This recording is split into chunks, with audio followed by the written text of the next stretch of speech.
Okay, सो प्यारे बच्चों, we will continue. चलो शांत हो जाओ सारे। देखो 40 मिनट की पहले लेक्चर थी, अब देखते हैं ये कितने मिनट में ख़त्म होता है।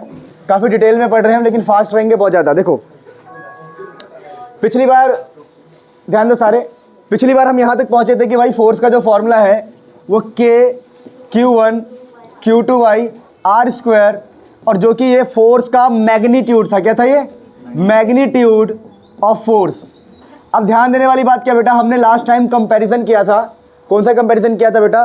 कि gravitational force and Coulomb's force, है ना, दोनों में कंपैरिजन किया था। अब हम कंटिन्यू कर रहे हैं। देखो ध्यान रखना बेटा, जो फोर्स है कूलम्स लॉ हमने पढ़ लिया था। जो फोर्स है इसके बारे में कुछ खास बातें और कुछ टिप्स। देखो बहुत इंपॉर्टेंट है, फोर्स जो है it is a vector quantity. क्या है ये? वेक्टर क्वांटिटी, वेक्टर क्वांटिटी है। फटाफट इन सब बातों को लिखते रहेंगे हम। So it do not follow simple algebraic addition. Simple algebraic addition, simple algebraic addition नहीं होगा इसके अंदर, ठीक है ना। आप सिंपल अलजेब्रिक एडिशन नहीं करोगे। जब भी फोर्स की बात आएगी, फोर्स को हमेशा वेक्टर सम करना है। क्या करना है? Vector sum. क्या बात समझ में आती है? यानी कहीं पर भी मोर देन वन फोर्स हो, मोर देन वन बोल रहा हूँ मैं। जैसे फॉर एग्जांपल देखो, मैंने बोला देखो एक चार्ज पार्टिकल यहाँ, एक चार्ज पार्टिकल यहाँ और तीसरा चार्ज पार्टिकल यहाँ। आपसे अगर ऐसा बोले कि find the total force on Q2, तो एक तो Q1 फोर्स लगाएगा और एक Q3 फोर्स लगाएगा। तो अगर मान लो ये फोर्स है 10 न्यूटन, ये फोर्स है 12 न्यूटन, तो आप 10 और 12 को 22 नहीं बोलोगे, 22 नहीं बोलोगे, गलत हो जाएगा। डायरेक्शन अलग है, direction. So force is a vector quantity, force is a vector quantity. तो हम सिंपल एडिशन नहीं करेंगे, हम वेक्टर एडिशन करेंगे, वेक्टर एडिशन करेंगे। तो कौन कौन से फॉर्मूले हम यहाँ पर यूज कर सकते हैं, देखो ध्यान से समझना।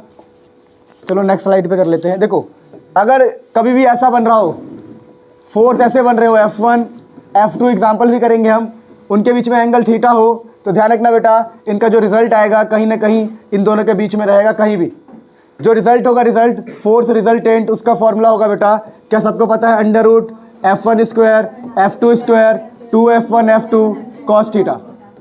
क्या बात समझ में आ रहा है सबको? 2F1 F2 cos theta. अच्छा यहाँ पर ध्यान रखना, जो थीटा है, थीटा वो angle between F1 and F2, angle between F1 and F2, F1 और F2 के बीच का लेना है, F1 F2 के बीच का लेना है थीटा। अच्छा ऐसे क्वेश्चन तो बड़े इजीली कर लोगे। एक और छोटी सी बात अब ध्यान रखना बेटा, वो ऐसा बोलेंगे, देखो एक फोर्स ऐसे लग रहा है, एक फोर्स ऐसे लग रहा है, तो आप बोलोगे ये F1 है, ये F2 है, और मान लो ये है रिजल्ट। ये क्या है बेटा? रिजल्ट। तो आपसे क्वेश्चन में क्या बोलेंगे वो? Find the direction of resultant, find the direction of resultant. तो उसके लिए आपको ये फॉर्मूला इस्तेमाल करना है हमेशा बेटा। इसको मान लो अब डायरेक्शन बीटा। क्या मान लो? बीटा। आप बोलोगे देखो भाई डायरेक्शन क्या है? F1 फोर्स से बीटा एंगल नीचे, F1 फोर्स से बीटा एंगल। तो आप tan बीटा कैसे निकालोगे? tan beta is basically what? Direction of resultant. क्या है ये? Direction of resultant. तो डायरेक्शन ऑफ रिजल्टेंट कैसे फाइंड करेंगे समझते। तो tan बीटा निकालने का ट्रिक क्या रहेगा बेटा? आप इधर लिख दो sine of theta upon cos of theta. ये ट्रिक बना रहे हैं हम छोटा सा, प्लस का साइन, एक स्पेस यहाँ खाली, एक स्पेस यहाँ खाली, एक स्पेस यहाँ खाली। अब यहाँ पर पुट क्या करना है? देखो देखो ये तो बड़ा आसान हो जाएगा। tan का मतलब क्या होता है? साइन बाई कॉस, प्लस लगा के 3 स्पेस खाली। अब ट्रिक क्या रहेगा कि आप फटाफट यहाँ पुट क्या करोगे? देखो जिसके साथ एंगल बन रहा है, एंगल एक तो रिजल्टेंट के साथ है और एक F1 के साथ, तो जिस फोर्स के साथ एंगल बन रहा है उसको यहाँ लिखते हैं। याद है सबको? कोई दिक्कत तो नहीं है? उसको यहाँ लिख देंगे, और जो बचा हुआ फोर्स है बाकी जगह पर, यहाँ बचा F2 और F2। तो इस प्रकार से आप निकालोगे direction of resultant, direction of resultant. ठीक है, आप ये लिखो, फिर एक एग्जाम्पल करते हैं। ठीक है, पीछे वाली स्लाइड नोट कर लो, ये वाली नोट कर लो, फिर वो नोट कर लो, फिर आगे बढ़ेंगे। सो बेटा देखो, अगर आप ये बात मिस कर जाओगे कि F1 कौन सा होता है बेटा, यहाँ पर कौन सा फोर्स होता है, यहाँ पर जिसके साथ रिजल्टेंट एंगल बनाता है, जिसके साथ रिजल्टेंट, क्या बोला मैं? रिजल्टेंट एंगल बनाता है। देखो ध्यान रखना बेटा, आपको ये याद रखना है, पक्का पक्का क्वेश्चन इसके ऊपर आता है। ठीक है, एक क्वेश्चन बताऊंगा मैं आपको, CBSE 2018 के आसपास का है ये। देखो क्वेश्चन ऐसा आया, समझना, बहुत बार किया हमने इसको, फटाफट एक बार निपटाएंगे, 1 मिनट का टाइम भी नहीं लगेगा। यहाँ पर चार्ज क्यू है, यहाँ पर मान लो यहाँ पर -2 चार्ज है, और यहाँ पर मान लो मैंने बोल दिया कुछ भी है, स्मॉल क्यू। बोला फाइंड द फोर्स एट, इसका नाम लिख लेंगे खुद से हम, A B C लिख लो, ठीक है, साइड दे दिया उसने ए, ये भी साइड ए दे दिया और ये भी साइड ए दे दिया, ठीक है। अब क्वेश्चन कह रहा है कि find the net force, find force and direction of force at क्या लिया मैंने, सी पर फोर्स बताना है, नेट फोर्स, और डायरेक्शन बताना है डायरेक्शन। तो कैसे करेंगे देखो, सबसे पहले आप क्या सोचोगे कि भाई ये वेक्टर क्वांटिटी है, वेक्टर एडिशन होगा, वेक्टर एडिशन। तो देखो ये प्लस का है, ये भी प्लस का है, तो फोर्स किधर लगाएगा, इस तरफ लगाएगा। ये माइनस का है, ये प्लस का है, तो माइनस वाला फोर्स इस तरफ लगाएगा। हमें निकालना सी पर है, तो हम ये देखेंगे कि कौन किस पर लगा रहा है। तो सी पर लगाया जा रहा है ए और बी के द्वारा, तो ए इधर लगाएगा और बी सी को इधर खींचेगा, माइनस है ना, नेगेटिव पॉजिटिव को खींचेगा। तो हम बोलेंगे सर ठीक है, देखो ऐसा सिचुएशन बन गया, एक इस तरफ फोर्स है, एक इस तरफ फोर्स है। आप ये वाला फोर्स निकाल लो, यहीं पर तो लिख दो भाई, ये F1 है मान लो, के Q into Q by distance a का स्क्वायर। फिर F2 यहीं पर लिख लो, F2 है ना इस तरफ, के Q into 2Q by distance का स्क्वायर। साइन नहीं लेना है, मैग्नीट्यूड ऑफ फोर्स है, क्या ये मैग्नीट्यूड ऑफ फोर्स, हमें साइन नहीं लेना, चार्ज का साइन नहीं लेना, बाई डिस्टेंस ए का स्क्वायर। तो देखो अब समझना बात को, तो हमने बोला चलो मेरे को एक F1 मिल गया, F2 मिल गया, तो रिजल्टेंट कहीं इधर कहीं मिल जाएगा, F रिजल्टेंट जो कि नेट फोर्स होगा मेरा। अब कहने वाली बात क्या है बेटा, हमें इस फॉर्मूले के लिए एंगल बिटवीन फोर्स चाहिए, एंगल बिटवीन, तो एंगल बिटवीन फोर्स होगा बेटा यहाँ पर 120 डिग्री। एज यू नो ये ट्रायंगल जो है इक्विलैटरल है, ए, तो अगर ये 60 है, देखो अगर ये वाला एंगल 60 है तो ये पूरा कितना होगा 120। तो हम बोलेंगे भाई रिजल्टेंट के फॉर्मूले में पुट कर देंगे, F1 square F2 square 2F1 F2 cos 120। अब याद करने वाली बात क्या है, समझने वाली बात बेटा, ये वाली वैल्यू और ये वाली वैल्यू पुट करोगे तो पागल हो जाओगे, क्योंकि के का स्क्वायर क्यू का स्क्वायर ए का स्क्वायर, तो मज़ा नहीं आएगा, है ना। तो हम सब शॉर्टकट क्या यूज़ करते हैं, इसको एक्स मान लेंगे तो ये 2x हो जाएगा। क्यों, ये वाला फोर्स इसके 2 गुना है, तो ये हो जाएगा एक्स स्क्वायर प्लस 2x का whole square plus 2x into 2x, और cos 120 माइनस 1/2 होता है बेटा। cos 120 कितना होता है, माइनस 1/2। तो इसको सॉल्व करोगे बेटा तो रिजल्टेंट कितना आएगा, देखो x square plus 4x square plus 4x square minus का माइनस नहीं, मल्टीप्लाई में माइनस 1/2। तो आंसर कितना आएगा, √3x। आई होप √3x, और जो आपने x की वैल्यू मानी है वो पुट कर देना तो आंसर आ जाएगा। तो रिजल्टेंट फोर्स कितना हो गया बेटा, √3 इंटू एक्स यानी के क्यू बाई ए स्क्वायर। तो ये आंसर हो गया, क्या हो गया ये आंसर। अब डायरेक्शन ऑफ फोर्स, क्या होगा, डायरेक्शन ऑफ फोर्स उसने बोला है, डायरेक्शन ऑफ नेट फोर्स। देखो डायरेक्शन ऑफ नेट फोर्स या डायरेक्शन ऑफ रिजल्टेंट बेटा FR, क्या होगा बेटा वो FR। तो FR कैसे निकालोगे बेटा, आपको तरीका क्या बताया था, साइन 120 याद है तुम्हें, sine theta by cos theta, cos 120, यहाँ पर प्लस का साइन, दो जगह खाली। अब यहाँ पर वो फोर्स आएगा जिसके साथ आप एंगल बनाना चाहते हो। तो मैंने बोला मान लो ये मेरा बीटा, क्या है मेरा, ये है मेरा बीटा। तो यहाँ पर क्या आएगा F1 यानी x, F1 को x माना था, बचा क्या था 2x, तो 2x x कॉमन लेके कट जाएगा, साइन 120 पुट करना, कॉस 120 पुट करना, आंसर आपके हाथ में। ठीक है बेटा, क्या ऐसे टाइप के क्वेश्चन हो जाएंगे आपसे, कोई दिक्कत तो नहीं है। ठीक है, फटाफट इसको नोट करो, 1 मिनट का टाइम देंगे फिर आगे बढ़ेंगे। सो प्यारे बच्चों, मैं ये उम्मीद करता हूं कि आपने कर लिया होगा। अब आगे बढ़ते हैं, ध्यान दो। सो शांत, अब ये हो गया, ध्यान रखना। एक छोटी सी टिप्स क्या है इनके ऊपर क्वेश्चन कभी कभी ऐसा आता है, देखो ध्यान दो, क्वेश्चन अगर ऐसा आ जाए कभी कि भाई देखो स्क्वायर है, साइड ए, ठीक है, बोले एक चार्ज पार्टिकल Q, दूसरा Q, तीसरा Q और चौथा Q, सारे चार्ज पार्टिकल क्या है सेम, और किसी एक पर फोर्स निकालो, find force at any one. तो ध्यान रखना बेटा, बहुत ही इंपॉर्टेंट क्वेश्चन है ये। देखो आप किसी को भी सिलेक्ट कर लो, इसको मैंने सिलेक्ट कर दिया मान लो, अब इसके ऊपर फोर्स निकालना है, तो एक फोर्स इधर लगेगा, दूसरा इधर लगेगा। तो ध्यान रखना, इसको मानो F1, इसको मानो F2, और तीसरा इधर लगेगा जो कि है F3, क्या है F3।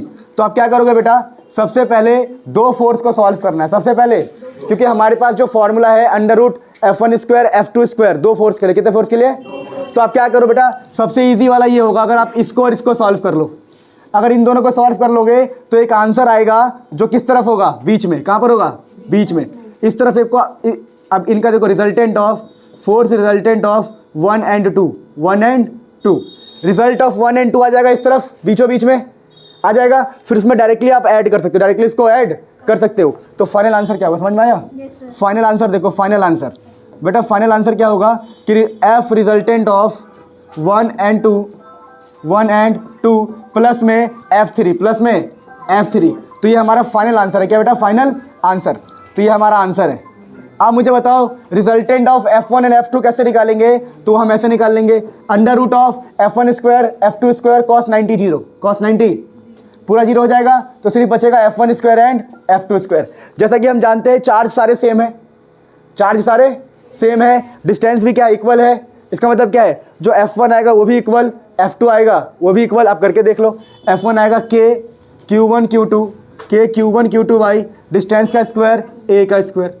इधर F2 K Q1 Q2, ये दोनों होंगे ना, K Q1 Q2 by distance का स्क्वायर। दोनों सेम है, सेम मतलब x square plus x square cos 90 होने के कारण पूरा 0 हो जाएगा। क्यों? F2 और F1 को सॉल्व कर रहे हैं ना, तो F1 और F2 के बीच में एंगल कितना है? 90 है ना, तो ये बचेगा √2x। और यहाँ पर F3 तो चल रहा है, F3 तो चल रहा है। अब F3 भी निकाल लो फटाफट। F3 कैसे निकालोगे बेटा? F3 देखो कैसे निकलेगा, ये वाला फोर्स है ना। तो F3 देखो आंसर कितना आएगा, √2 × x प्लस में F3 क्या होगा देखो, K Q1 Q2 बाई उनके बीच का डिस्टेंस का स्क्वायर। और अगर ये साइड A है, ये साइड A है, तो पाइथागोरस से ही आएगा √2a। क्या आएगा बेटा? √2a का whole square. Now you have answer, you have final answer. क्या है बेटा? ये फाइनल आंसर। देखो √2 और x की वैल्यू पुट कर दो, आंसर क्या था? K Q × Q by A square. x यही था, पता है ना आप लोगों को? आंसर आ गया K Q × Q बाई √2 की जगह 2a square. So this is the final answer you have. ठीक है, कोई दिक्कत तो नहीं है। अगर आपसे बोलता है बेटा इसी क्वेश्चन में find the direction of resultant, आप सीधा बोलोगे 45 डिग्री। क्यों? जब सब कुछ सेम है, सब कुछ सेम है, तो बीच में से निकलेगा, और 90 का बीच कितना होता है? 45। तो यहाँ पर जब बीटा आएगा, beta means direction of force, beta direction of force is 45 degree, we can say directly. कोई दिक्कत तो नहीं है, बिकॉज फोर्सेज आर इक्वल। किसी को इस क्वेश्चन में दिक्कत हुई? अगर दिक्कत हुई है, इसका मतलब आज तक आप जो भी पढ़ रहे थे सब बेकार है। फास्ट में तो ऐसे करवा सकता हूँ मैं, और मैंने सिंपल बताया। कोई दिक्कत तो नहीं है? चलो नोट करो, फिर आगे बढ़ेंगे। तो प्यारे बच्चों, अगर ये आपको आ गया है तो अच्छी बात है, नहीं आया तो प्रैक्टिस करो। ठीक है, आगे बढ़ते। देखो जब ये हो गया ना, तो अगला टॉपिक देखो क्या है हमारे पास, इलेक्ट्रिक फील्ड। ठीक है, इलेक्ट्रिक फील्ड बड़ा इंपॉर्टेंट, बड़ा आसान। तो इलेक्ट्रिक फील्ड को कैसे डिफाइन किया गया? देखो हमें ऐसे सिखाया गया हमें, या मैं आपको कैसे सिखा रहा हूँ समझो। बोला गया एक चार्ज पार्टिकल है पॉजिटिव, दूसरा चार्ज पार्टिकल है मान लो पॉजिटिव, तो इनके बीच में फोर्स कैसे लग रहा है? इनके बीच में फोर्स कैसे लग रहा है? तो बीच में है इलेक्ट्रिक फील्ड। कौन है? Electric field. जो इस मीडियम में है इलेक्ट्रिक फील्ड, वो काम कर रहा है इनके बीच में। दो चार्ज के बीच में इंट्रैक्शन हो रहा है, किसकी वजह से? तो उसको बोलते हैं हम इलेक्ट्रिक फील्ड। क्या बोलते हैं? चलो ठीक है, तो इलेक्ट्रिक फील्ड समझ में आ गया क्या है? बेसिकली दो चार्ज के बीच में इंटरमीडिएट है वो।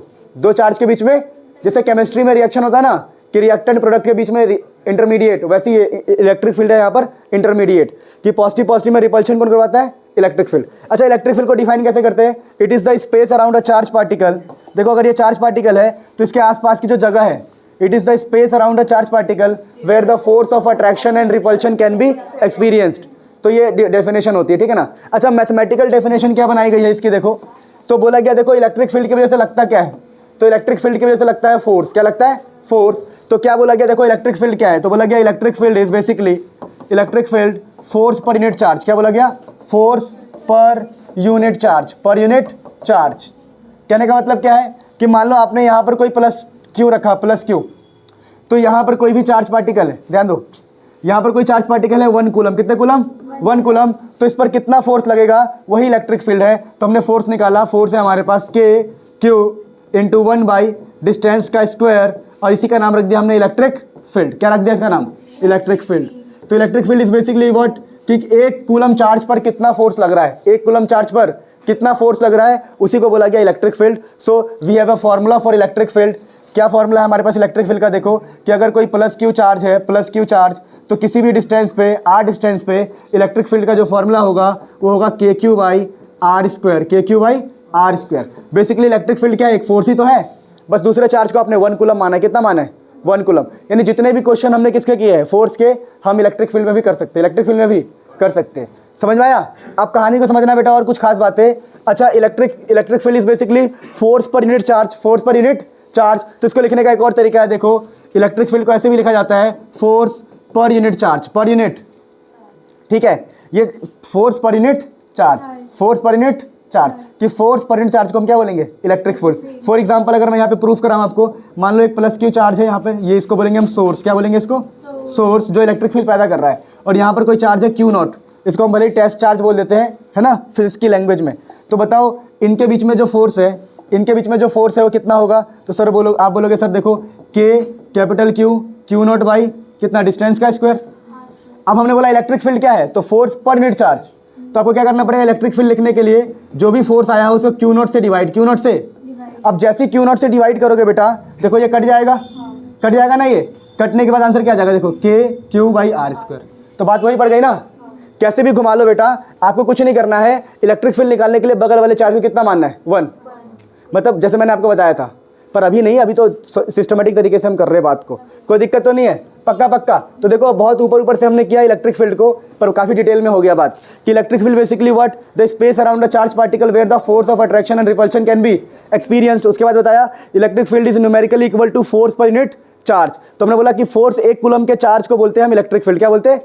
तो इलेक्ट्रिक फील्ड का फॉर्मूला क्या हो गया? के क्यू बाई आर स्क्वायर, के क्यू बाई आर स्क्वायर। अब देखो यहाँ पर क्या है, अगर और ऐसे डिफाइन करें बुक्स की लैंग्वेज में, तो electric field is equal to force पर यूनिट चार्ज। और हमने यहाँ पे प्रूफ किया, देखो आंसर सेम ही आएगा। आपने फोर्स निकाला और क्यू नॉट से डिवाइड किया, क्यू नॉट से डिवाइड किया तो आंसर वही आ गया। वो क्या आ गया? वही आ गया। अच्छा यहाँ पर समझो, छोटी सी बात और समझो बेटा फटाफट।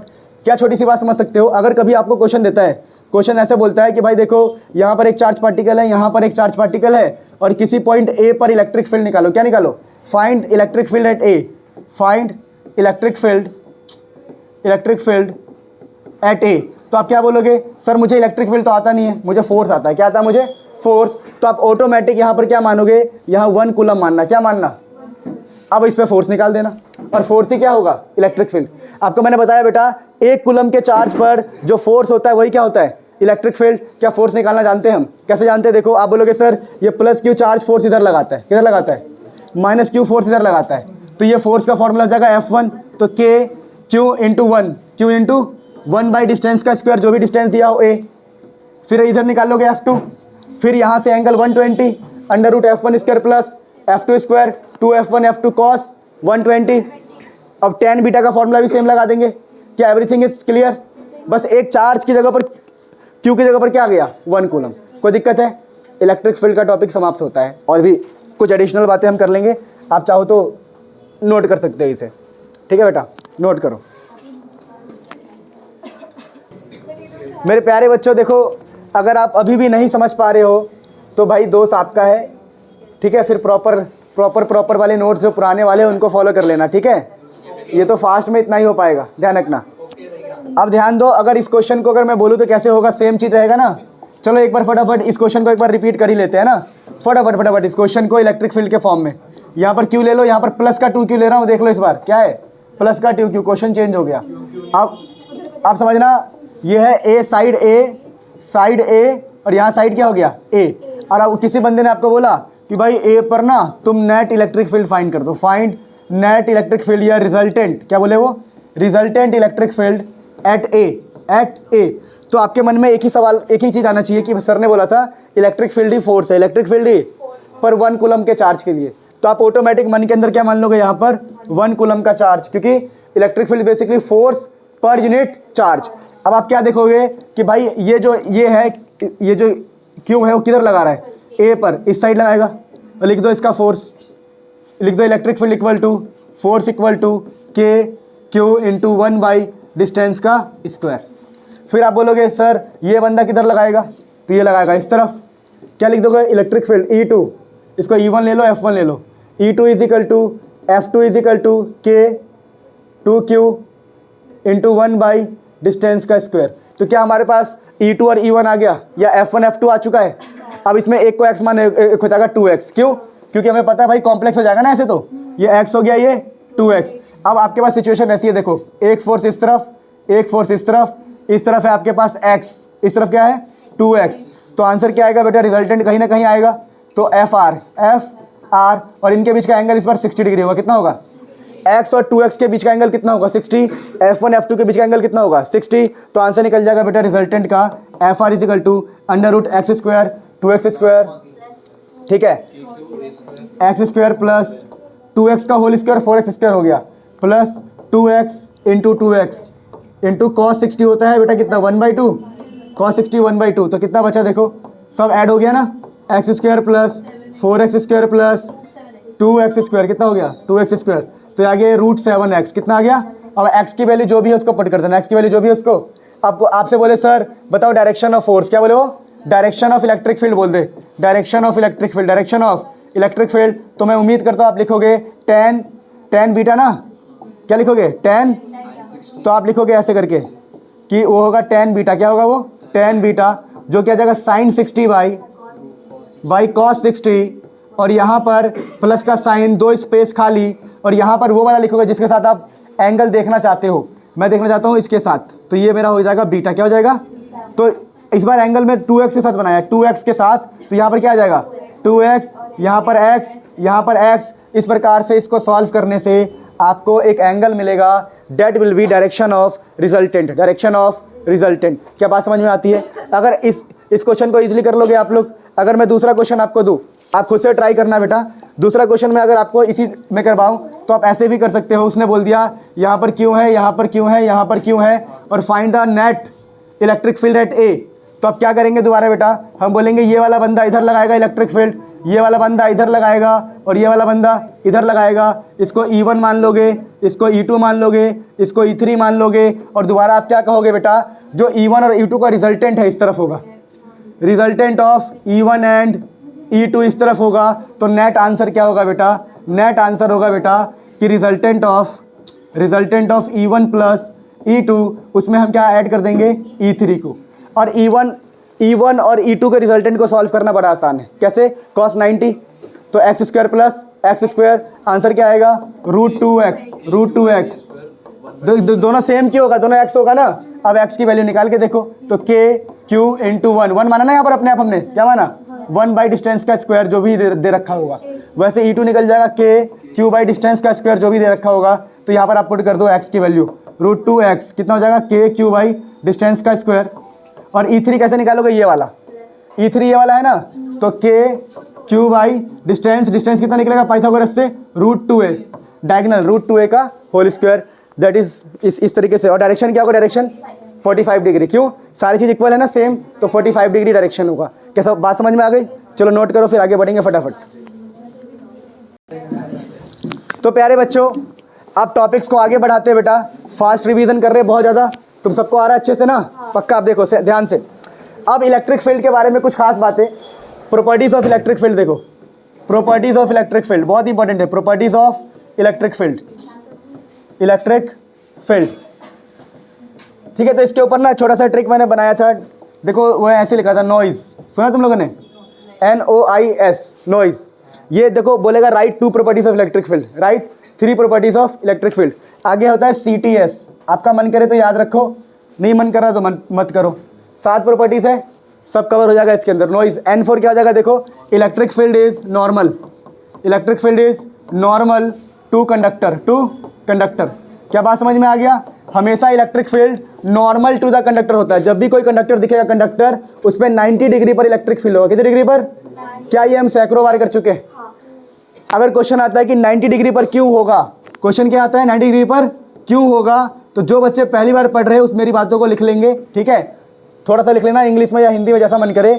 इसलिए होगा क्योंकि देखो यहाँ पर इलेक्ट्रॉन है, यहाँ पर क्या है इलेक्ट्रॉन, और इलेक्ट्रॉन पे फोर्स मान लो इस तरफ लग रहा है। अगर इस तरफ लग रहा है तो इलेक्ट्रॉन मूव नहीं कर सकता। बाहर क्या है, इंसुलेटर, क्या है, एयर इज इंसुलेटर, बाहर क्या है इंसुलेटर, इलेक्ट्रॉन आगे मूव नहीं कर सकता। तो हम बोलते हैं कि देखो रियल में कोई मूवमेंट होता है क्या, अगर किसी कंडक्टर को मैं टच करूं तो मुझे करंट नहीं लगता, करंट, इसका मतलब रियल में कोई मूवमेंट नहीं है। और मूवमेंट नहीं है इसका मतलब क्या है कि इलेक्ट्रिक फील्ड ऐसे ही लग रहा है। अगर इलेक्ट्रिक फील्ड ऐसे लगता, मान लो कोई कंपोनेंट, इलेक्ट्रिक फील्ड का कोई कंपोनेंट इस तरफ होता, तो यहाँ के इलेक्ट्रॉन्स मूव करते, क्या करते, और हमें करंट लगता। पर रियल में कोई करंट नहीं लगता, इसका मतलब पक्का इलेक्ट्रिक फील्ड क्या है, परपेंडिकुलर टू द सरफेस। दूसरा देखो O4, O का मतलब हो गया जीरो, क्या मतलब हो गया इसका जीरो, कि इसी कंडक्टर के अंदर इलेक्ट्रिक फील्ड क्या होता है zero. In the conductor electric field is always zero, electric field can not pass through the conductor, और इलेक्ट्रिक फील्ड कंडक्टर के अंदर जीरो होता है, किसके अंदर, कंडक्टर के अंदर, कंडक्टर के अंदर, कंडक्टर के अंदर इलेक्ट्रिक फील्ड क्या है, जीरो। इसी को बोलते हैं इलेक्ट्रोस्टैटिक शील्डिंग। क्या बोलते हैं इसको, इलेक्ट्रोस्टैटिक शील्डिंग, इलेक्ट्रोस्टैटिक शील्डिंग। क्या बात समझ में आ रहा है? अच्छा, इलेक्ट्रिक फील्ड जीरो क्यों होता है? अगर रीजन पूछ ले भाई क्यों होता है, क्यों होता है, क्यों होता है? क्योंकि कंडक्टर के अंदर चार्ज नहीं रहता, कंडक्टर के अंदर चार्ज एग्जिस्ट नहीं करता। हम बोलेंगे नो चार्ज इनसाइड। क्या बोलेंगे, नो चार्ज इनसाइड। जब चार्ज ही नहीं है तो इलेक्ट्रिक फील्ड कैसे होगा, चार्ज ही नहीं तो electric field, no charge inside, so electric field is zero. कोई दिक्कत तो नहीं किसी को? बहुत डिटेल में एक एक बात को कवर कर रहे बेटा, ईमानदारी से पढ़ना है, ठीक है। अगला देखो, अगला क्या लिखा मैंने इसके अंदर, अगला लिखा आई। क्या लिखा मैंने, I. I is very famous, never intersect each other, never intersect each other, no intersection, never intersect, ठीक है ना, नेवर लिख लेना, नेवर इंटरसेक्ट ईच अदर। अब बोलोगे सर क्यों, क्या रीज़न है, वाई? तो हम बोलेंगे बेटा देखो, अगर वो इंटरसेक्ट करेंगे तो एक ही पॉइंट पर दो डायरेक्शन होगा। क्या होगा, दो डायरेक्शन। और हमें ये नहीं पता, हमें ये पता है कि दो डायरेक्शन पॉसिबल नहीं है, किसी वेक्टर के दो डायरेक्शन पॉसिबल नहीं है, और electric field is a vector quantity. समझ में आ रहा है? तो at the point of intersection there will be two direction which is not possible. तो थर्ड पॉइंट क्या था कि never intersect each other, electric field lines never intersect each other, ठीक है। As for what, as for what, मेरे को याद करना पड़ेगा। अच्छा, एस फॉर क्या था, ठीक है, एस फॉर बनाया तो था मैंने कुछ, अरे रुक जाओ यार, याद आएगा, कैसे नहीं आएगा। चलो अभी एस का बाद में बात करते, याद आ जाएगा, वो सब कॉन्शियस मेमोरी में है। सी देखते हैं, सी का मतलब क्या है, इलेक्ट्रिक फील्ड लाइंस जो है स्मूथ कर्व होता है। क्या होता है, C for curve, C for क्या है, curve. Electric field lines are smooth curve, electric field lines are smooth curve, electric field lines are smooth curve, electric field lines are smooth curve. ध्यान रखना, with no break, with no break, कोई break नहीं होता electric field lines में, electric field lines में। और रही बात एस की, देखो अपने आप याद आ गया, start from positive, start from positive और ends towards negative, ends towards negative. याद है ना ये बात कि इलेक्ट्रिक फील्ड लाइंस हमेशा पॉजिटिव से स्टार्ट होता है और नेगेटिव की तरफ जाता है। Electric field always start from positive goes towards negative. तो सी हो गया हमारा, ठीक है। टी क्या है बेटा, टी समझते हैं। क्या बात समझ में आ गया? देखो कई बार ऐसा होता है ना, आपके सबकॉन्शियस मेमोरी में होता है, वो एक पल के लिए छोड़ दो उसको, आगे बढ़ जाओ। आपने एग्जाम में देखा होगा, क्वेश्चन छोड़ के आगे बढ़ोगे, पिछला क्वेश्चन याद आ जाएगा। होता है ऐसा, जनरली बहुत सारे लोगों के साथ होता है ऐसा, ठीक है ना, ध्यान दो। तो ये हो गया हमारा, देखो क्या हो गया, देखो N for normal to conductor, O for zero inside the conductor, I for never intersect each other, और S for start from positive ends towards negative, C for curve with no break, electric field lines are curve with no break, और T for हो जाएगा बेटा tangent gives direction, tangent gives direction, tangent gives direction. क्या बात समझ में आ गया? टेंजेंट गिव्स डायरेक्शन, कोई दिक्कत तो नहीं है। अब देखो S for spacing, S for क्या बेटा, यहाँ पर एक और एस का मतलब स्पेसिंग, ठीक है। अगर इलेक्ट्रिक फील्ड लाइंस में स्पेस कम है, स्पेस क्या है, कम, तो हम बोलेंगे स्ट्रॉन्ग फील्ड है। कैसा फील्ड है, स्ट्रॉन्ग फील्ड। अगर ज़्यादा स्पेस है इनके बीच में, क्या है, ज़्यादा स्पेस है, तो क्या बोलेंगे इसको, वीक फील्ड। क्या बोलेंगे, वीक फील्ड। तो बेटा बहुत ही प्यारा ट्रिक बन गया, तो क्या में, ठीक है, पर ठीक है, कोई प्रॉब्लम नहीं, याद हो जाएगा, ठीक है। नॉइस, NOISE, नॉइस, BTS नहीं बेटा, B को C कर देना, एक स्टेप बढ़ा के, not BTS, it is CTS। तो N फॉर बताओ, चलो इसे भूल जाओ, इसे भूल जाओ। N for normal, O for zero, I for intersect, S for starts, C for curve with no break, और tangent gives, and S for spacing. अगर कम स्पेस हुआ तो स्ट्रॉन्ग इलेक्ट्रिक फील्ड, ज़्यादा स्पेस हुआ तो वीक इलेक्ट्रिक फील्ड। क्या बात समझ में आ रहा है? पक्का। एक क्वेश्चन आता है कि बताओ, electric field lines never form a close loop, electric field line कभी क्लोज लूप नहीं बनाते। क्या क्वेश्चन आता है, इलेक्ट्रिक फील्ड लाइंस कभी क्लोज लूप नहीं बनाते। रीज़न क्या, देखो अगर वो क्लोज लूप का मतलब क्या है, पॉजिटिव से स्टार्ट हो और दोबारा उसी में घुस जाए, तो रीज़न क्या लिखेंगे, because electric field lines start from positive ends towards negative. तो कैसे क्लोज लूप बनेगा, जब स्टार्ट हो रहा है यहाँ पर, जाना वहाँ पर, तो लौट के थोड़ी आएगा। तो start from positive goes towards negative. तो इस प्रकार से हमने सारी प्रॉपर्टीज को अच्छे से जान लिया। नोट कर लो इसे फटाफट। दोस्तों ध्यान दो। नहीं चल गई होगी वीडियो। अच्छा आगे क्या कह रहा था मैं, हो गया। अब सुनो, इलेक्ट्रिक फील्ड खत्म। सुनो, इलेक्ट्रिक फील्ड पे जो जो चीज़ें पॉसिबल है सब खत्म। सारी प्रॉपर्टीज पढ़ ली, क्वेश्चन करने सीख लिए, डेफिनेशन पढ़ लिया, space around the charge particle, force पर यूनिट चार्ज। जब इलेक्ट्रिक फील्ड निकालना हो 1 कूलम का चार्ज रखो, फोर्स निकाल दो, बात खत्म। सारे क्वेश्चन हो जाएंगे। आप कहानी को आगे बढ़ाते हुए बेटा आप पढ़ेंगे dipole, most important dipole, most important dipole. Most important क्या पढ़ रहे हैं हम? डाइपोल। अब देखो डाइपोल समझो, डाइपोल डाइपोल डाइपोल, इधर ध्यान दो डाइपोल। तो बोला क्या, देखो जब भी दो चार्ज पार्टिकल हो माइनस क्यू प्लस क्यू, इसको ऐसे लिखते हैं प्लस माइनस क्यू। क्या लिखते हैं इसको? Plus minus q. And they are separated by a very small distance, very small distance, very small distance. अगर उनके बीच में बहुत स्मॉल डिस्टेंस है तो जो सिस्टम बनता है उसको बोलते हैं डाइपोल। क्या बोलते हैं? देखो सिस्टम बनने के लिए मोर देन 2 पार्टिकल्स चाहिए। There is more than 1 particle चाहिए। मोर देन 1 पार्टिकल है, सिस्टम बन गया। और सिस्टम की खासियत क्या है कि डिस्टेंस बहुत कम होना चाहिए, तो उसको बोलेंगे हम डाइपोल। क्या बोलेंगे? डाइपोल। तो क्या बोलेंगे? It is the system in which 2 equal and opposite charge are separated by a very small distance, then system is called electric dipole. समझ में आ गया? ये एक सिस्टम है। क्या ये सिस्टम है?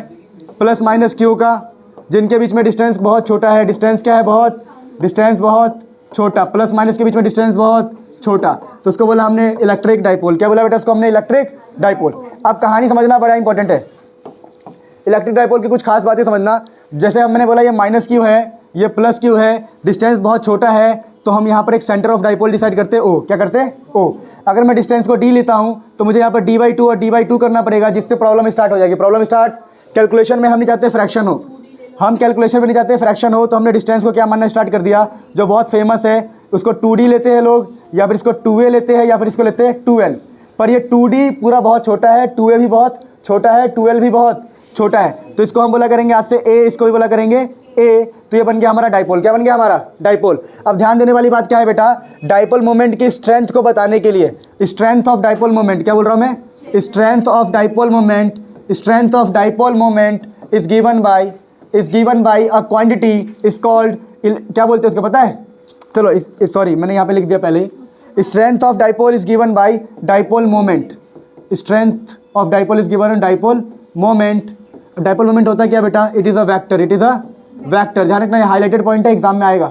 इट इज़ ये वेक्टर होता है। और सिंबल क्या होता है? सिंबल बेटा, सिंबल होता है इसका पी वेक्टर। क्या होता है? पी। और डायरेक्शन इसका होता है, डायरेक्शन नेगेटिव से पॉजिटिव की तरफ, नेगेटिव से पॉजिटिव की तरफ। तो देखो यहाँ पर अगर मैं आपको समझाऊं कि मैं कहना क्या चाहता हूँ, देखो ये माइनस क्यू है, ये प्लस क्यू है, तो यहाँ पर इसकी स्ट्रेंथ बताने के लिए एक वेक्टर को डिफाइन करते हैं, जिसको हम बोलते हैं पी वेक्टर, जिसकी डायरेक्शन है माइनस से प्लस की तरफ। और डाइपोल मोमेंट का फॉर्मूला क्या होता है बेटा? तो इसका फॉर्मूला जो होता है, फॉर्मूला होता है चार्ज, आइदर चार्ज। क्या बोलते हैं हम? Either charge. It is the multiplication of either charge and distance between the charges. तो डिस्टेंस क्या लिया मैंने? 2a, तो 2a। और डायरेक्शन के लिए यहाँ पर p लगाओगे, यहाँ पर डायरेक्शन के लिए ऐसे a पर डायरेक्शन साइन लगा दोगे, क्योंकि चार्ज भी स्केलर है, 2 भी स्केलर है, तो डिस्टेंस को हम वेक्टर मान सकते हैं। क्या बात समझ में आ गया? तो it is all about dipole, it is all about dipole. अगर मैं डेफिनेशन की बात करूँ तो system having plus minus q, equal and opposite in sign but, है ना, और and separated by a very small distance, then the system is called electric dipole. फिर उसकी स्ट्रेंथ को बताने के लिए डाइपोल मोमेंट होता है जो वेक्टर होता है, और उसके लिए सिंबल क्या होता है? P vector. डायरेक्शन क्या होता है? नेगेटिव से positive in physics. And here the formula p is equal to q into 2a। बात समझ में आ गया? Where 2 is what? Distance between charge particle, distance between charge particle. So you can note it down. Dipole का खेल खत्म हो गया, ठीक है। तो प्यारे बच्चों, अगर कुछ एक्स्ट्रा पॉइंट्स की बात करूं मैं, देखो ध्यान देना, जैसे इसका एग्जांपल आ सकता है, तो HCl डाइपोल है, अल्कोहल H2H5OH, ये भी डाइपोल है। क्या है? ये भी एक डाइपोल बनाता है। अब ये 2 एग्जांपल आप लिख सकते हो। और एक एक्स्ट्रा पॉइंट क्या है? एक टर्म होता है आइडियल डाइपोल। क्या होता है बेटा? Ideal dipole. आइडियल डाइपोल क्या होता है? अगर हम बोले साइज जो है, size is very much small, size मतलब डिस्टेंस बिटवीन देम ना। देखो डाइपोल की साइज मतलब उनके बीच का डिस्टेंस। तो अगर डिस्टेंस बिटवीन डाइपोल अगर हम बात करें, डिस्टेंस बिटवीन डाइपोल, देखो डिस्टेंस बिटवीन डाइपोल अगर ऑलमोस्ट नेग्लिजिबल हो, tends to zero, tends to zero, tends to zero मतलब जीरो है नहीं, जीरो के ऑलमोस्ट बराबर है, तब हम बोलते हैं आइडियल डाइपोल। क्या बोलते हैं बेटा? Ideal dipole. इस प्रकार से आपका डाइपोल का टॉपिक पूरी तरह समाप्त हो गया। इससे बाहर क्वेश्चन नहीं आएगा। एक ही क्वेश्चन आएगा, what is dipole, what is dipole moment, is it scalar और वेक्टर, बस। क्या बात समझ में आ गया? और राइट 1 2 3 एग्जाम्पल्स तो आप लिख सकते हो, 2 एग्जाम्पल आपको पता है, ठीक है, कोई दिक्कत तो नहीं है। वैसे अगर आपको बताऊँ मैं, पानी भी डाइपोल बनाता है, पता ना आप लोगों को, H plus O H minus, sorry हाँ H प्लस ओ माइनस, ये डाइपोल बन गया, H plus O minus dipole बन गया। अब देखो, सुना ऐसे क्वेश्चन कैसे करोगे? अगर ऐसा क्वेश्चन आ जाए तो डाइपोल मोमेंट कैसे निकालोगे? आप बोलोगे देखो इसका डाइपोल मोमेंट इस तरफ होगा माइनस से प्लस, P1 वेक्टर क्या हो गया, ये P1, ये हो गया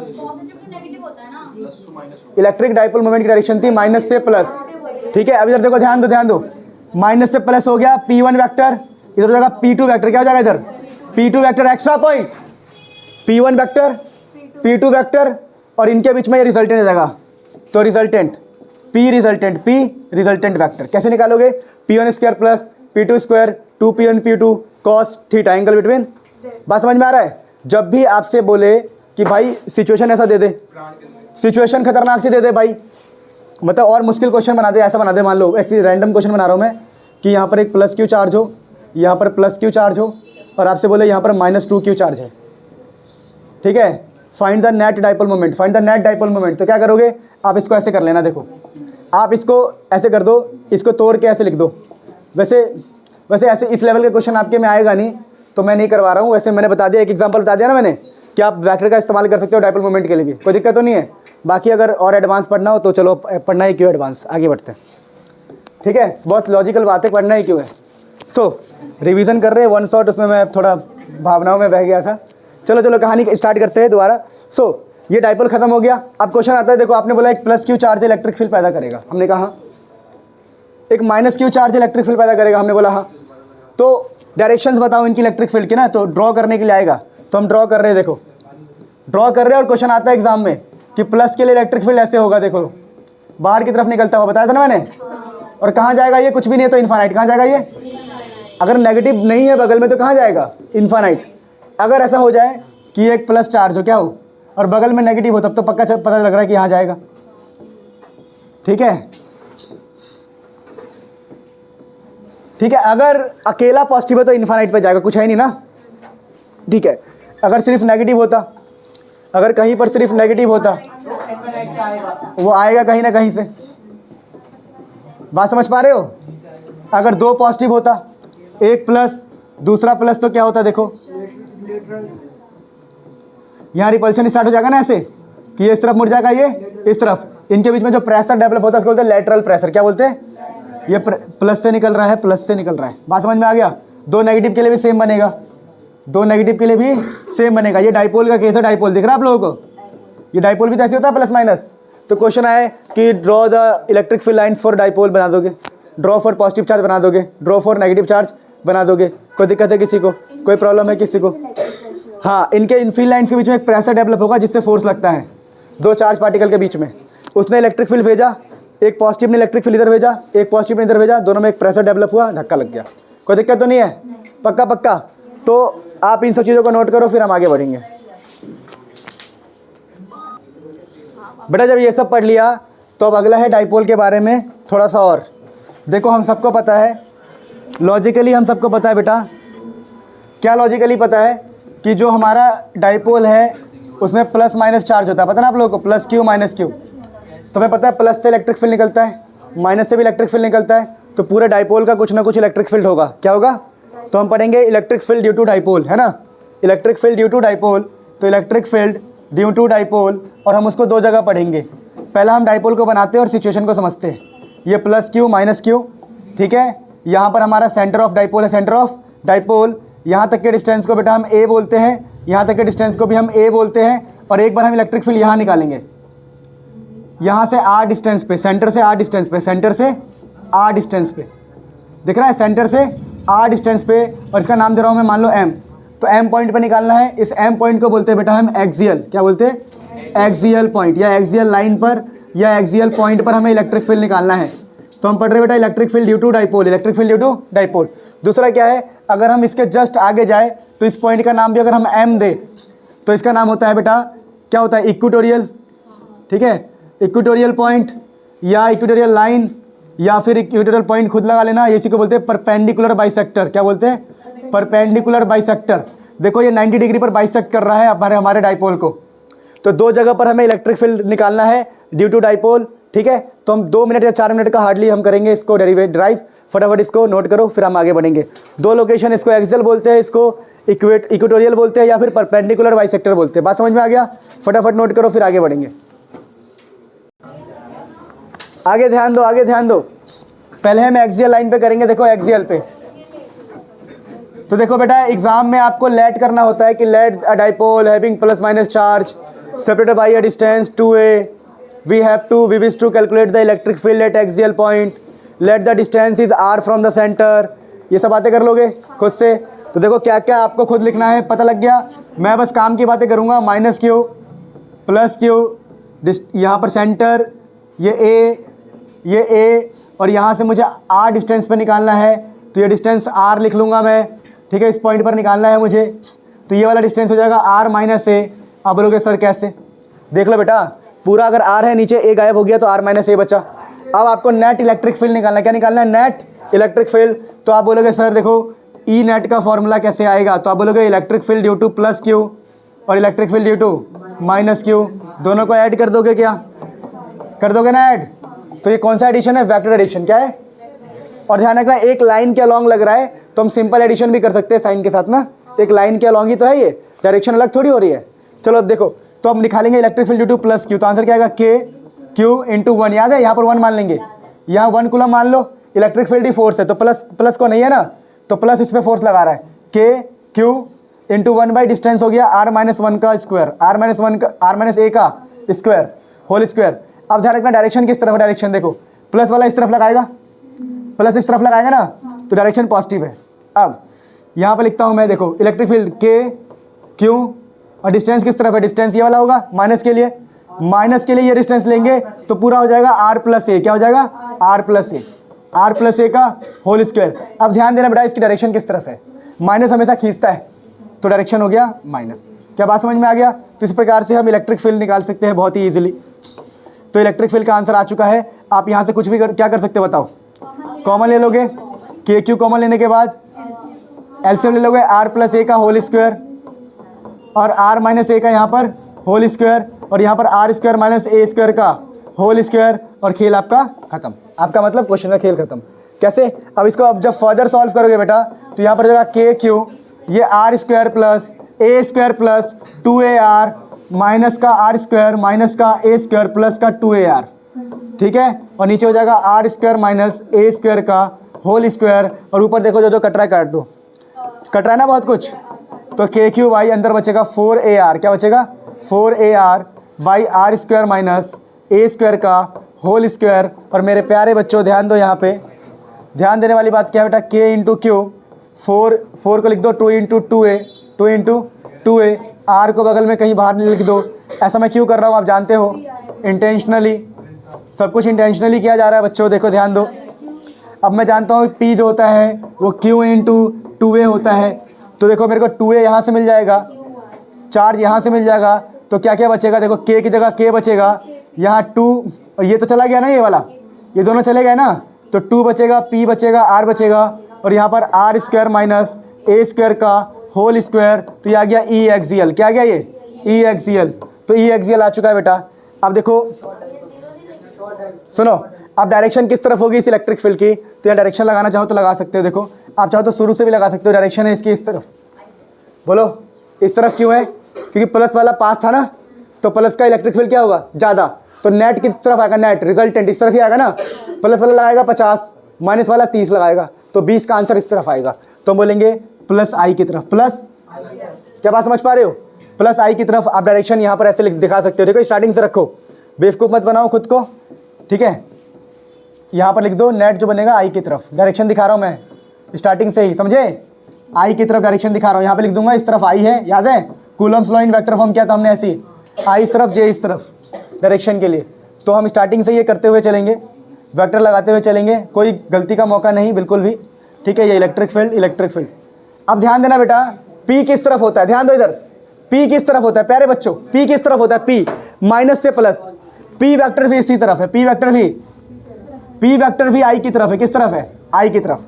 तो P वेक्टर भी I की तरफ है और आपका इलेक्ट्रिक फील्ड भी किस तरफ है, I की तरफ है। तो यहाँ से एक कंक्लूजन वाली बात देखो, समझना कंक्लूजन क्या निकलता है बेटा कि एक्सियल पे E axial is parallel to the P vector. P भी इस तरफ है, E भी इस तरफ है, ये बड़ा इंपॉर्टेंट है, याद कर लेना। पैरेलल या फिर सेम डायरेक्शन बोल सकते हैं, सेम डायरेक्शन। मैं उम्मीद करता हूँ कि आपको ये आ गया होगा, बट अगर आपको नहीं आया तो समझ लो कि आपने अभी तक कुछ भी पढ़ाई नहीं करा है। अब मैं डीमोटिवेट नहीं कर रहा हूँ, इसको याद कर लो, रट लो। अभी शॉर्ट डाइपोल के लिए केस हम करेंगे, पहले आप ये नोट कर सकते हैं इजीली, ठीक है बेटा। चलो ये नोट करो, जो रिकॉर्डिंग देख रहे हैं बेटा, जो भी बच्चे रिकॉर्डिंग देख रहे हैं पॉज करके लिख लो, ठीक है। बाकी तुम जो भी लाइव क्लास में ऐसे कर लो फटाफट। तो प्यारे बच्चों, जिन बच्चों ने नहीं लिखा वो लिख लीजिए प्लीज़। और इसके आगे हम क्या बता रहे हैं, देखो अब एक टॉपिक आता है कि भाई शॉर्ट डाइपोल के लिए डेरिवेशन करना है, शॉर्ट डाइपोल। तो शॉर्ट डाइपोल का सिंपल मतलब है कि आप बोलोगे कि a बहुत छोटा होगा तो आपका जो a स्क्वायर होगा वो टेंड्स टू 0। अब a स्क्वायर को 0 कर दोगे तो E एक्सियल का जो फॉर्मूला आ जाएगा वो आ जाएगा आपका 2kpr r का पावर 4, r की पावर 4, और I कैप जो है वो P कैप की तरफ है, किसी तरफ है, P के पैरेलल ना। तो यहाँ P कैप लिख सकते हो, P कैप क्या लिख सकते हो कि P की तरफ है, P की तरफ। अब यहाँ से R कट जाएगा और E एक्सियल क्या आ जाएगा, E एक्सियल आ जाएगा आपका 2kp/r³। और ये किस तरफ होता है, P कैप की तरफ। समझ में आया? अगर वेक्टर फॉर्म में लिखेंगे तो हो गया, ये कोई दिक्कत तो नहीं है। आप हमेशा ही वेक्टर फॉर्म लिखा करो, बोले ना बोले सही रहता है। बात समझ में आ गया? तो क्वेश्चन आए ड्राइव द रिलेशन या drive the formula for expression for E axial in vector form. भाई वेक्टर ही तो है, कोई दिक्कत तो नहीं है। तो इस प्रकार से हमने ये कर लिया। अब पढ़ेंगे इक्वेटोरियल लाइन पे, फिर डाइपोल का खेल खत्म हो जाएगा, टॉर्क निकालेंगे, फिर फ्लक्स का टॉपिक 15 मिनट का है बस, ठीक है। तो फ्लक्स कर लेंगे फटाफट आगे बढ़े, कर लोगे ये, आगे बढ़ रहे। देखो सुनो, अब यहाँ पर निकालना है, कहाँ पे निकालना है, तो ये डाइपोल है -q + q, centre of dipole से at a distance some r, ठीक है। ये डिस्टेंस है a, ये डिस्टेंस भी है a। आपको इस m पॉइंट पर इलेक्ट्रिक फील्ड निकालना है, m पॉइंट पर। तो आप बोलोगे सर इस पर लगा कौन कौन रहा है, तो इस पर इलेक्ट्रिक फील्ड इस तरफ माइनस लगाएगा, electric field due to -q, और एक प्लस वाला इस तरफ लगाएगा, तो आप बोलोगे sir electric field due to +q।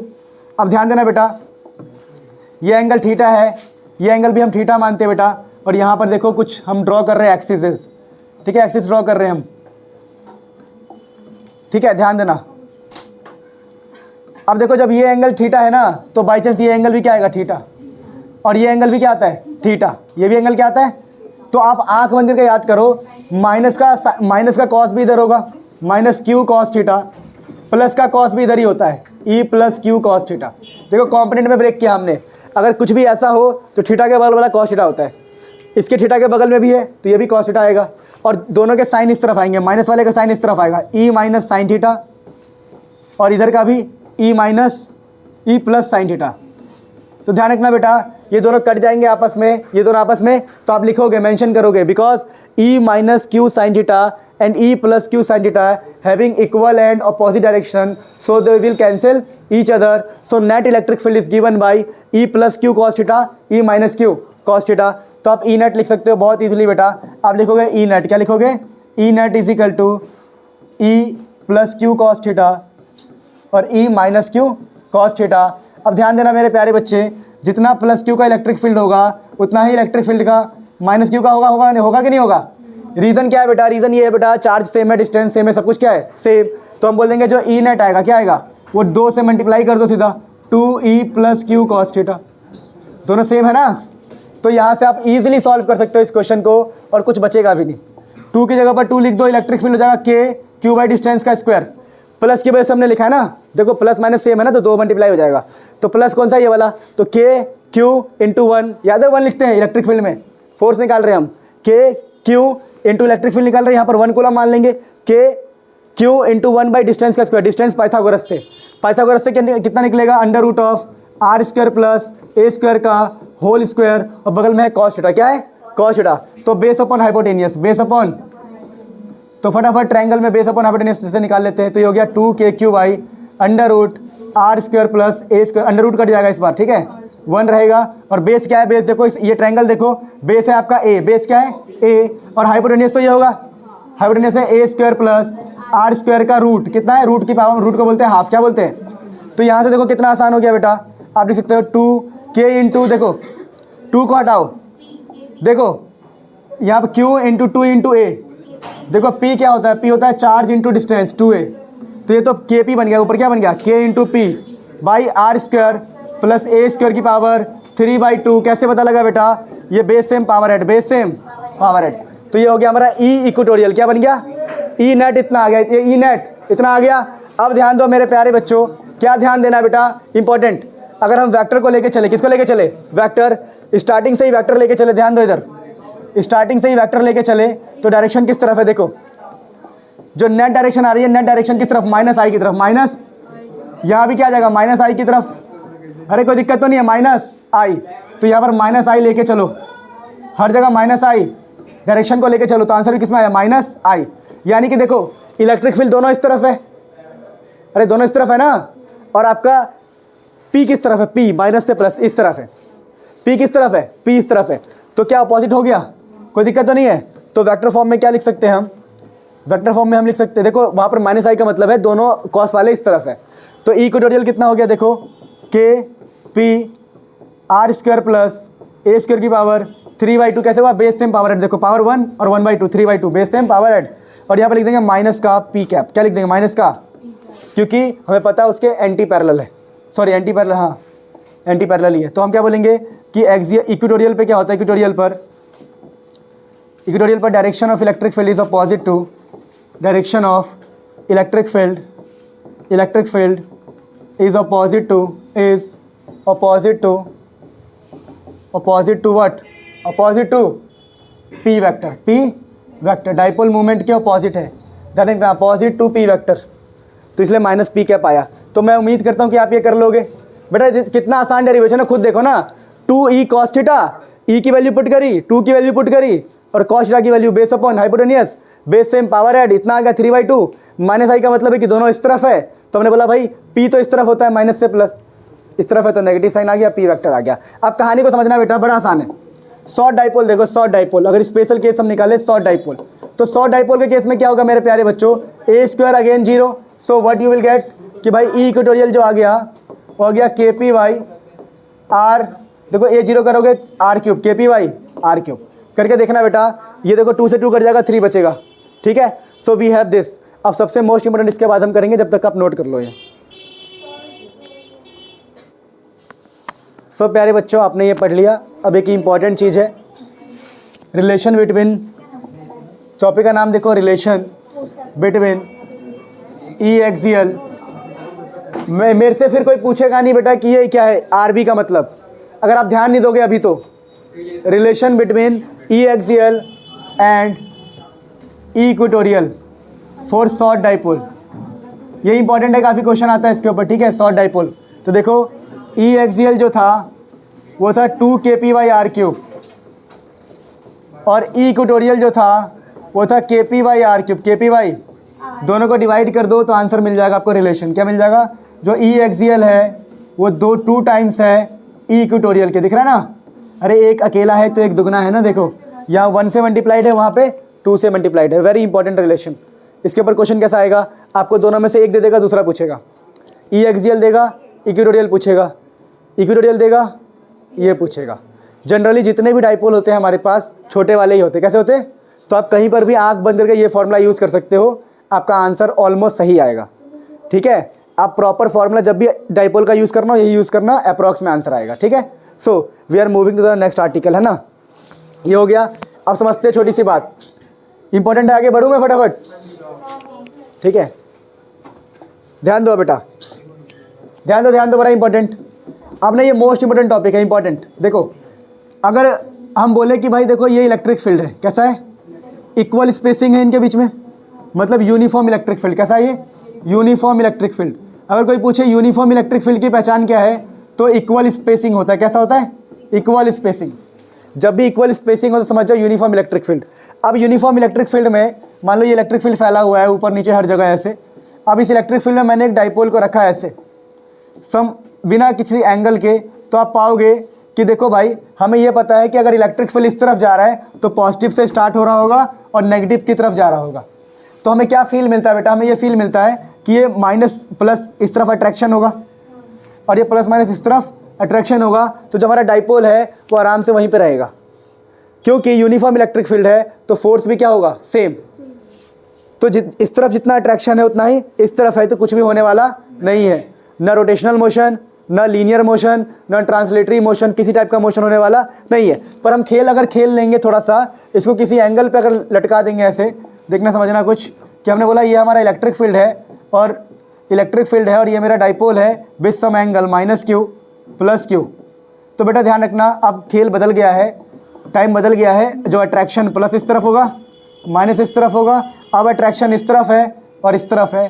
तो क्या, अब देखो पहले ऐसे खींचा जा रहा था तो कुछ भी नहीं हुआ, अब ऐसे खींचा जा रहा है, एक इस तरफ और एक इस तरफ। रोटेट हो जाएगा, रोटेट, फील करो, रोटेट होगा, क्या होगा, तो यहाँ पर टॉर्क आएगा। क्या आएगा, तो टॉपिक का नाम है torque, expression for torque, expression for torque in an uniform electric field, in an uniform electric field. एक यूनिफॉर्म इलेक्ट्रिक फील्ड में टॉर्क का एक्सप्रेशन क्या होगा, टॉर्क का एक्सप्रेशन क्या होगा, यानी डेरिवेशन क्या होगा, जो भी देखो। तो बोला जाता है मान लो ये एंगल थीटा, ये एंगल क्या है, थीटा। अगर ये सारे एंगल थीटा है, मतलब सारे एंगल नहीं, ये एंगल थीटा है और इनके बीच में डिस्टेंस है 2a, डिस्टेंस है 2a। तो टॉर्क का फॉर्मूला होता है, torque is basically r cross f, या इसी को वेक्टर फॉर्म में अगर हम ना लिखे तो टॉर्क का फॉर्मूला होगा RF sin थीटा, जहाँ पर F होता है आइदर फोर्स। क्या होता है, आइदर फोर्स। तो पता है हमें इलेक्ट्रिक फील्ड में फोर्स का फॉर्मूला क्या होता है, charge into electric field, charge into electric field, यही तो है फोर्स का फॉर्मूला। तो फोर्स आइदर फोर्स क्या हो गया, Q इंटू ई, Q इंटू दोनों में से कोई भी फोर्स ले लो, और फोर्स के बीच का डिस्टेंस जो होगा, डिस्टेंस है बेटा 2a। क्या है, मतलब डाइपोल का डिस्टेंस लिया मैंने 2a, समझ में आ रहा है, कोई दिक्कत तो नहीं है। तो ये 2a हो गया, वैसे परपेंडिकुलर डिस्टेंस होता है, करेक्ट वर्ड छोड़ो। तो 2a QE और साइन थीटा टॉर्क हो गया। तो ये डेरिवेशन हो गया टॉर्क का। अब ध्यान दो यहाँ पर कुछ बातें ध्यान रखना बेटा, बहुत इंपॉर्टेंट है कि P इजिकल टू होता है charge into 2a, charge into 2a। तो यहाँ पर चार्ज इंटू 2a रहा, चार्ज इंटू 2a P बन जाएगा, तो P साइन थीटा। अगर इसी को वेक्टर फॉर्म में लिखोगे तो टॉर्क क्या आ जाएगा, torque vector is equal to sine दोबारा क्रॉस बन जाएगा। देखो क्रॉस खोला, साइन बना, साइन दोबारा क्रॉस, तो P क्रॉस E। तो ये टॉर्क का वेक्टर फॉर्म है। क्या है, तो वेक्टर फॉर्म आता है एग्जाम में, ध्यान रखना। तो फटाफट इस बात को लिख लेंगे, फिर इसके ऊपर स्पेशल केसेस डिस्कस करेंगे। और डायरेक्शन कैसे निकलता है, डायरेक्शन देखो, direction is given bye PTF rule. चलो PTF रूल नहीं तो देखो डायरेक्शन बता रहा हूँ, डायरेक्शन ऑफ टॉर्क। क्वेश्चन आने लग गया आपको, आजकल इस पर क्वेश्चन आता है डायरेक्शन ऑफ टॉर्क पे, ठीक है। किससे, PTF रूल से कर लो, जो मैंने आपको बताया, याद है, या फिर इसी को बोलते हैं राइट हैंड थंब रूल से कर सकते हैं, राइट हैंड थंब रूल। कैसे, मैंने बोला देखो किसी का P वेक्टर इस तरफ है, कोई डाइपोल है, P वेक्टर इस तरफ है, P वेक्टर ध्यान दो, P वेक्टर इस तरफ है, इलेक्ट्रिक फील्ड इस तरफ है, तो टॉर्क किस तरफ होगा, तो right hand thumb rule, right hand लो, P से E की तरफ जाओ, P है ये, E की तरफ गया मैं, तो अंदर आ रहा है थंब अंदर आ रहा है, टॉर्क किस तरफ होगा, अंदर की तरफ, टॉर्क किस तरफ होगा। PTF रूल सबको नहीं आता होगा, ठीक है, ये स्पेशल हमारे कोचिंग के बच्चों को आता होगा। बाकी जो ऐसे देख रहे हैं, देखो राइट हैंड थंब रूल में P से E की तरफ जाना है, तो राइट हैंड लिया, P से E की तरफ किया मैंने, तो अंदर की तरफ है थंब, तो टॉर्क की डायरेक्शन क्या होगी, इनसाइड। क्या होगी, बात समझ में आ गया। वैसे PTF रूल लगाना चाहे तो कैसे लगाओगे बताओ, तुम लोगों को PTF से आता है ना ज़्यादा अच्छा। तो ये वाला P बन जाएगा, ये वाला T बन जाएगा, थंब बन जाएगा, ये फिंगर। तो फिंगर रखो इलेक्ट्रिक फील्ड की तरफ, फिंगर इलेक्ट्रिक फील्ड की तरफ, थंब P की तरफ। तो palm, P for palm, palm किस तरफ आ रहा है, अंदर, तो अंदर आ गया। यहाँ पर इसका आंसर क्या होगा, टॉर्क इज इनसाइड। टॉर्क क्या है हमारे पास, इनसाइड। कोई दिक्कत तो नहीं है, प्लीज़ नोट करिए तमीज़ से इसको बढ़िया से अच्छे से, है ना, फिर आगे बढ़ेंगे। ठीक है बेटा, PTF रूल भी सिखा दिया मैंने, palm thumb finger, palm thumb finger, और या फिर right hand thumb rule, right hand जो आप करते रहते हो हमेशा, है ना। तो ये हो गया, आगे बढ़ो। चैप्टर 6 में हमने right hand thumb rule use किया बहुत बार, है ना। चलो नोट करो बेटा। अब इसके ऊपर क्या क्या क्वेश्चन बन सकता है, देखो कुछ स्पेशल केसेस देखो बेटा। पहला टॉर्क का फॉर्मूला होता है P साइन थीटा, P। तो बोलेंगे बताओ टॉर्क मैक्सिमम कब होगा बेटा, तो थीटा 90, थीटा टॉर्क मिनिमम क्या होगा बेटा, ओरिएंटेशन, क्या बोलते हैं इनको, ओरिएंटेशन 0 डिग्री या 180 डिग्री, कितना। तो ध्यान रखना ये है ओरिएंटेशन, क्या ये, ओरिएंटेशन फॉर मैक्सिमम टॉर्क। ये ओरिएंटेशन का मतलब एंगल, क्या मतलब, एंगल। जब भी आपसे बोले व्हाट इज ओरिएंटेशन, आप निकाला करोगे एंगल, क्या निकाला करोगे, कोई दिक्कत तो नहीं है। अब कुछ और स्पेशल केसेस, इंपॉर्टेंट केसेस देखो। अब कहते हैं कि देखो भाई हमने क्या किया, नॉन यूनिफॉर्म इलेक्ट्रिक फील्ड लिया, क्या लिया, non uniform electric field, non uniform electric field. ध्यान दो इधर, अगर नॉन यूनिफॉर्म इलेक्ट्रिक फील्ड है और उसमें डाल दिया हमने डाइपोल को, किसको डाल दिया हमने, तो नॉन यूनिफॉर्म इलेक्ट्रिक फील्ड कैसा होगा देखो, minus q and plus Q, है ना। तो अब क्या होगा बेटा देखो, अगर यूनिफॉर्म नॉन यूनिफॉर्म मतलब इलेक्ट्रिक फील्ड जो है नॉन यूनिफॉर्म है, तो यहाँ फोर्स लगा मान लो 10 न्यूटन, तो यहाँ फोर्स लगेगा मान लो 12 न्यूटन, 15 न्यूटन, कुछ भी लग जाए। तो क्या दोनों का फोर्स इक्वल है क्या, नहीं। तो डाइपोल हमारा आगे या पीछे बढ़ सकता है, आगे या पीछे, क्योंकि इलेक्ट्रिक फील्ड यूनिफॉर्म नहीं है ना। चलो मान लो यहाँ का फोर्स है 6 न्यूटन और यहाँ का फोर्स है 10 न्यूटन, तो डाइपोल आगे जाएगा ऐसे। अब क्या हो रहा है कि अब फोर्स ऐसे भी तो लग रहा है एंगल पे, तो घूमेगा भी, तो घूमते हुए आगे जा सकता है, घूमते हुए आगे जा सकता है, ध्यान रखना। तो ध्यान रखेंगे जब भी नॉन यूनिफॉर्म इलेक्ट्रिक फील्ड होगा और डाइपोल को रखेंगे तो जो एफ नेट है वो 0 नहीं होगा, नॉन जीरो, और टॉर्क भी 0 नहीं होगा, तो वो आगे भी बढ़ सकता है और ट्रांसलेटरी मोशन भी हो सकता है, ट्रांसलेटरी मोशन भी हो सकता है। ध्यान रखना, आप लिखना इन बातों को कि वो आगे भी ट्रांसलेटरी मोशन भी हो सकता है और रोटेशन भी हो सकता है। दूसरा ध्यान रखना, टॉर्क कब 0 होगा, अगर नॉन यूनिफॉर्म इलेक्ट्रिक फील्ड है, क्या है, और आपने डाइपोल को ऐसे रखा, कैसे रखा देखो, ऐसे, ऐसे रखने पे रोटेशन नहीं होगा, रोटेशन। तो देखो जो एफ नेट है, क्या बोल रहा हूँ मैं, एफ नेट तो अभी भी नॉट इक्वल टू 0 है, पर रोटेशन अब 0 हो जाएगा, रोटेशन क्या हो जाएगा, 0। नॉन यूनिफॉर्म इलेक्ट्रिक फील्ड है, कैसा इलेक्ट्रिक फील्ड है, non uniform electric field, but अगर किसी एंगल पे है तो घूमेगा भी, आगे भी बढ़ेगा, एंगल पे नहीं है तो सिर्फ आगे बढ़ जाएगा, घूमेगा नहीं। बात समझ में आ गया। मोस्ट इंपॉर्टेंट टॉपिक है ये, ध्यान रखना, मोस्ट इंपॉर्टेंट। फटाफट इसको नोट करेंगे फिर हम आगे बढ़ेंगे। बेटा उम्मीद करता हूँ कि ये लिख लिया होगा। देखो सिंपल सी बात है, जब भी नॉन यूनिफॉर्म इलेक्ट्रिक फील्ड हो, फोर्स कभी भी 0 नहीं होने वाला, टॉर्क 0 हो सकता है अगर हमने उसको पैरेलल रखा तो। जब भी पैरेलल रखोगे फोर्स हमेशा 0 होगा, चाहे यूनिफॉर्म हो चाहे क्या 0 होगा, सॉरी टॉर्क हमेशा 0 होगा, चाहे यूनिफॉर्म हो चाहे, ठीक है। लेकिन फोर्स नॉन यूनिफॉर्म में 0 नहीं होता, क्योंकि इधर फोर्स अलग लगता है, इधर फोर्स अलग लगता है, तो नेट फोर्स आता है, ठीक है। अब सुनो मेरी बात, छोटी सी क्वेश्चन आ सकता है कि भाई स्टेबल और unstable orientation for stable and unstable equilibrium, stable and unstable equilibrium, unstable. तो देखो थीटा अगर कभी भी 0 हो तो स्टेबल इक्विलिब्रियम होगा। टॉर्क किसके लिए, डाइपोल के लिए, ये डाइपोल के लिए बात कर रहे हैं हम।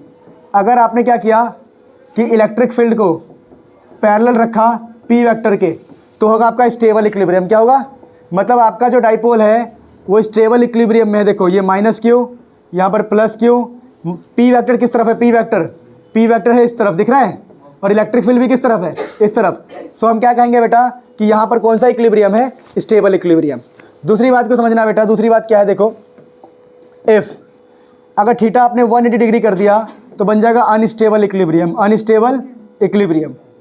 अगर आपको याद करने के लिए कुछ ट्रिक चाहिए तो ट्रिक ये है देखो कि अगर मान लो यहाँ पर प्लस चार्ज है, क्या है, और यहाँ माइनस चार्ज है, तो प्लस के बगल में माइनस है, यहाँ पर प्लस के बदल में क्या बोल रहा हूँ मैं, बगल में, प्लस के बगल में क्या है, माइनस।